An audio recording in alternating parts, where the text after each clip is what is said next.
अस्सलाम वालेकुम dear students. आज के इस लेक्चर में हम करेंगे हाफ सबट्रैक्टर। जिस तरह हमने हाफ एडर किया था, हमने देखा था उसमें दो इनपुट बिट्स होती हैं और दो ही आउटपुट्स होती हैं।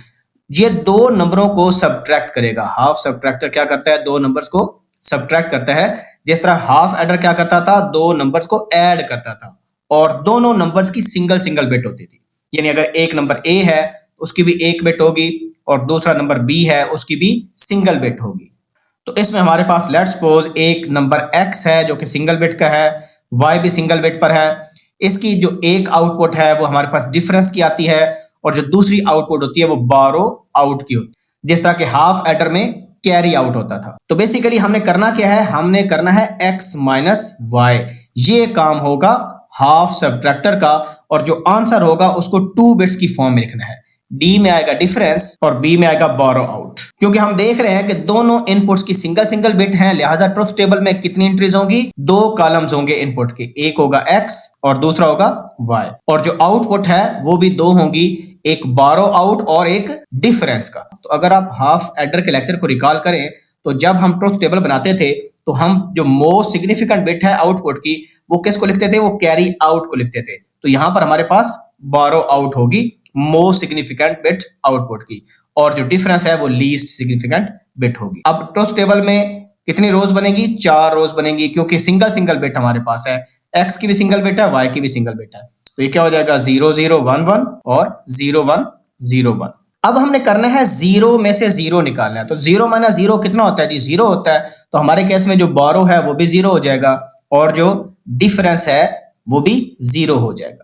बोरो याद रखें हम तब 1 करेंगे जब छोटे में से बड़ा नंबर सबट्रैक्ट करना हो। लाइक यहां पर अगर आप देखें 0 माइनस 1, इसको हम बाद में देखते हैं, पहले हम इसको देखते हैं। 1 माइनस 0, सिंपल सी बात है भाई, 1 है उसमें से 0 को माइनस करना है तो आंसर कितना आ जाएगा? डिफरेंस 1 आ जाएगा। हम कोई बारो लेंगे नहीं लेंगे क्योंकि 1 जो है ऑलरेडी बड़ा नंबर है। सो 1 माइनस 0 में जो डिफरेंस है वो 1 आ जाएगा और हम कोई बारो नहीं लेंगे। बारो आउट की बिट क्या आ जाएगी? 0 आ जाएगी। सिमिलरली 1 माइनस 1, 1 माइनस 1 भी 0 होता है। 1 माइनस 1 तो डिफरेंस क्या आ जाएगा? 0। तो डिफरेंस 0 आ जाएगा और हमने कोई बारो नहीं लिया, लिहाजा बारो आउटपुट बिट भी क्या आ जाएगी? 0 आ जाएगी। अब ये इंटरेस्टिंग केस है। इस केस में अगर आप देखें 0 में से 1 निकाल रहे हैं तो हम कर रहे हैं 0 माइनस 1।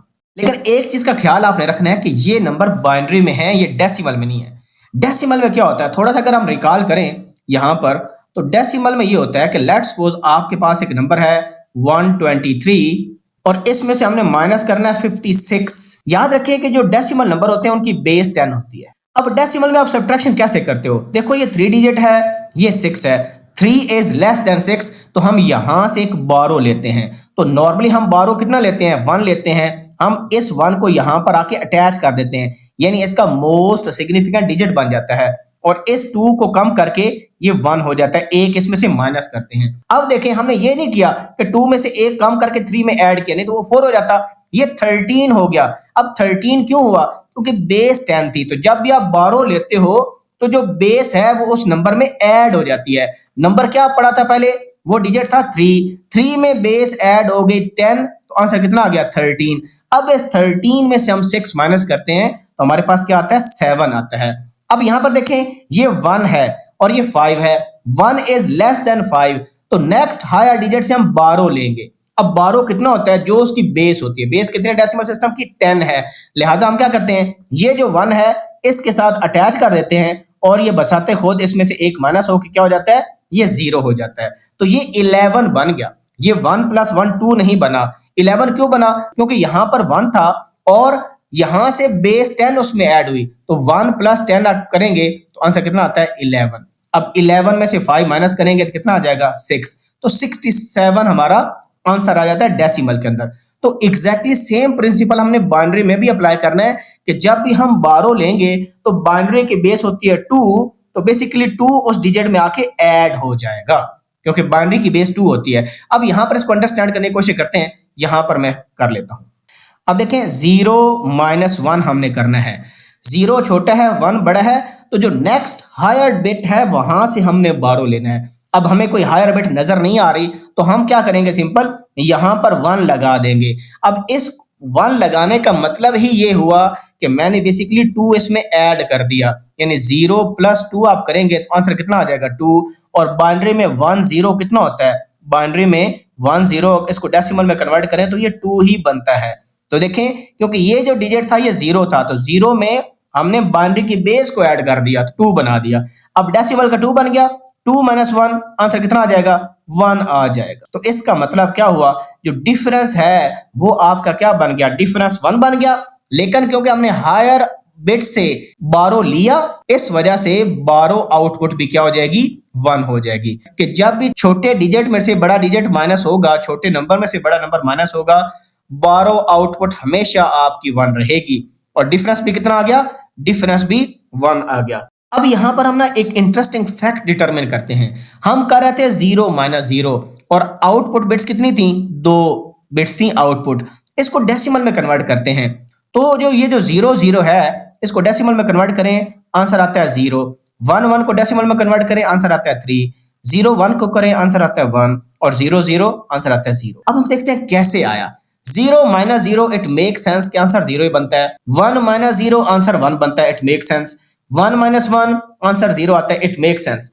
लेकिन 0 - 1 करें, आंसर आता है 3। It doesn't make any sense कि भाई आंसर तो 0 - 1 -1 आना चाहिए, लेकिन यहां पर क्या लिखा हुआ है, यहां पर 3 लिखा हुआ है, तो ये 3 कैसे आ गया।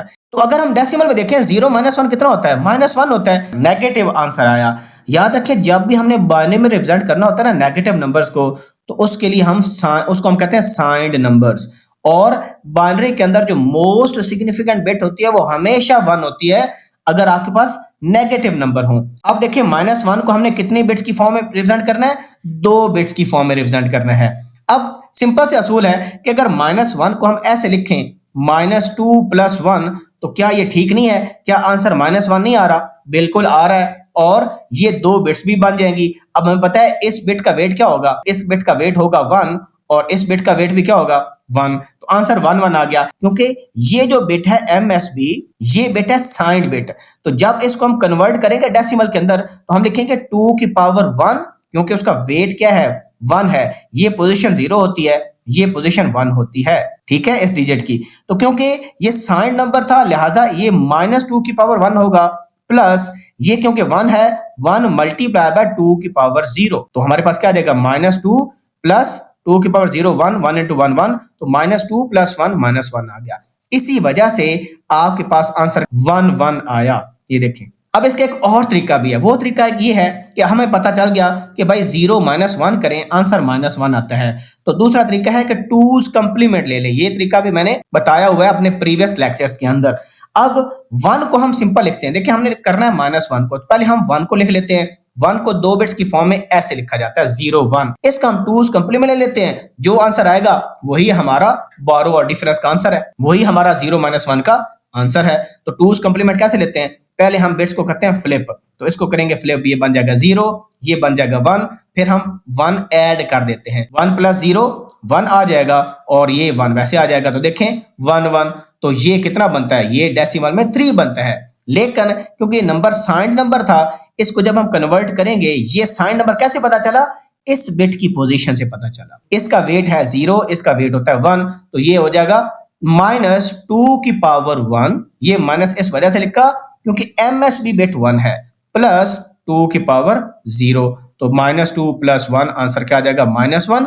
और -1 डेसिमल में है और बाइनरी में क्या है, बाइनरी में 1 1 है, तो इसी वजह से आपको ये 1 1 यहां पर नजर आया। यही मैंने इस वजह से एम्फोसाइज किया है क्योंकि सेम कंसेप्ट फुल सब्ट्रैक्टर में भी यूज होगा। अब ये तो मैंने डेप्थ से आपको बता दिया कि भाई सब्ट्रैक्शन कैसे होती है bit by bit half adder के अंदर। अब हमने करना क्या है, ये जो आउटपुट फंक्शंस हैं इनकी हमने इक्वेशन बनानी है। So equation is very simple. यहां पर अगर हम बोरो की इक्वेशन लिखना चाहें तो बोरो की इक्वेशन क्या आ जाएगी, बस सिंपल यहां से पता चल रहा है जो बोरो आउट है वो 1 तब आती है जब x की वैल्यू 0 हो, y की वैल्यू 1 हो, तो इसका मतलब है x कंप्लीमेंट और y आ जाएगा, सिंपल सी बात है। और जो डिफरेंस है वो कब 1 है, वो 1 है यहां पर, और बेसिकली आपके पास 2 इनपुट्स पर 1 है, जब 0 1 होता है और जब 1 0 होता है। हमें पता है जब अपोजिट बिट्स हों, यानी एक इनपुट 0 हो दूसरी 1 या पहली 1 दूसरी 0, तो अगर आउटपुट 1 आ रही है तो कौन सा गेट है, वो XOR गेट है। तो हम क्या करेंगे, एक्स एक्सॉर वाई कर ले। तो यहां पर एक बड़ी इंपॉर्टेंट चीज है कि हाफ एडर और फुल एडर में भी हमने देखा था जो सम की आउटपुट आती है वो एक्सॉर की फॉर्म में आती है। जो हाफ सब्ट्रैक्टर है उसमें डिफरेंस की जो आउटपुट आएगी वो एक्सॉर की फॉर्म में आती है। तो सर्किट डायग्राम सिंपल सी है, देखें ये आपके पास एक्स इनपुट है, ये आपके पास y इनपुट है। हमने अगर डिफरेंस बनाना है तो हम एक्सॉर बना देंगे, ये एक्सॉर बना दिया। और अगर हमने बारो बनाना है तो x का कंप्लीमेंट लेना था तो ये नॉट लगा के x कंप्लीमेंट बना दिया हमने, और y डायरेक्टली आ जाएगा और यहाँ पर एंड गेट बना देंगे। तो ये जी बन गई इसकी सर्किट डायग्राम, और यहाँ पर हमने इसकी जो बूलियन एक्सप्रेशन है वो लिख दी। तो ये था जी हमारे पास half subtractor. See you in the next video. अपना ख्याल रखें। अल्लाह हाफिज़।